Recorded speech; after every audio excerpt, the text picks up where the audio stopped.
The other thing is whether or not birth is an event that you can plan. When I gave birth in 1970, nobody had birth plans. We didn't have any choices. We went to the hospital and we had things done to us. Fathers were just coming into labors, just coming in. They weren't coming into cesareans as they are now. We did have some skills, Lamaze and the Bradley method. And these skills, birthing better, developed because some of those skills worked well and others didn't.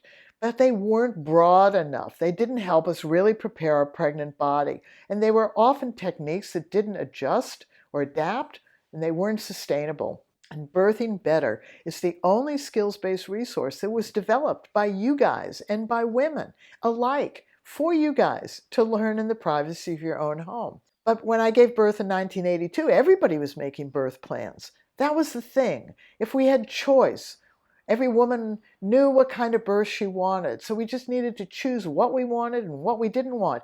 Women came up with lists and lists and lists. It was like wedding plans.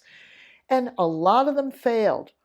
First of all, women didn't really know what they wanted, and you never know what your birth's going to be like. So birth never unfolded the way you had planned. Oh, I want a home birth, and then you end up with a non-laboring cesarean. You didn't plan that, right?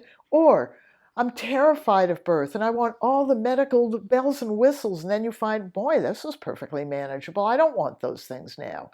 Or I'd love my baby to be put on my belly right away, and you find after the birth you're so overwhelmed you really don't want to touch your baby for a while, but you're made to feel guilty because you aren't theoretically bonding with your baby. We had to debunk all of this. So thinking about what you want is good, but the birth is unfolding right now. You don't have this list and you're saying, I get this and I didn't get this. You're doing the activity. Giving birth is an activity. It's an activity your partner has to do, and you're fortunate enough to be with her and to help her do it. And remember your goals of the birth skills? She has internal sensations. You need to help her stay on top of those internal sensations. She has external things happening to her and around her. You have to help her stay on top of her response to those external sensations. And that's why birth is the fifth phase of pregnancy.